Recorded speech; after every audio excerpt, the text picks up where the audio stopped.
The world holds many mysteries. Science attempts to answer some of nature's posed questions. History tries to remember others.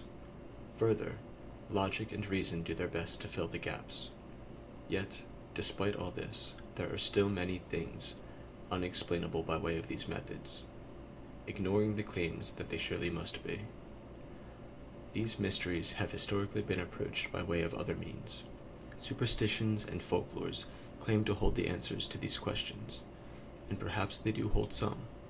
However, many of the answers to these mysteries lay in another field of study.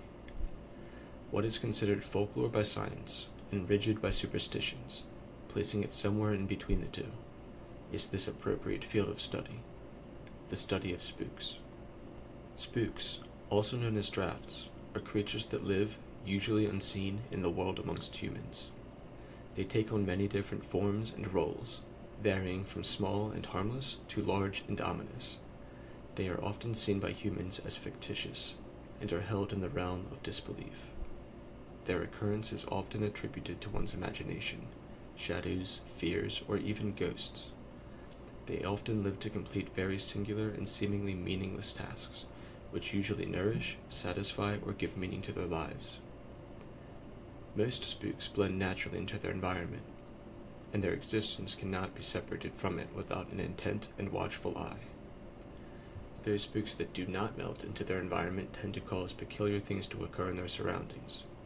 These occurrences, though usually insignificant, leave those who witness them baffled, fearful, and curious. While spooks are seldom, if ever, noticed by most people, those who learn of their habits and tune their senses can find the traces of them around nearly every turn.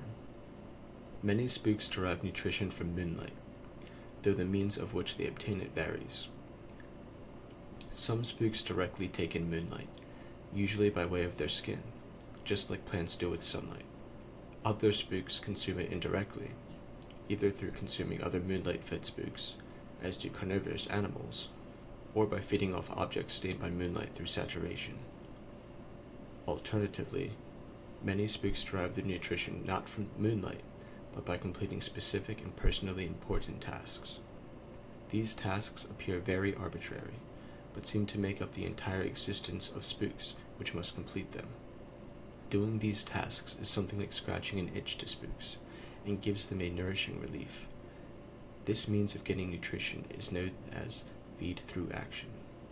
Aside from moonlight and task completion, some spooks require a diet more familiar to animals and humans, and will feed on plants, animals, and other such things.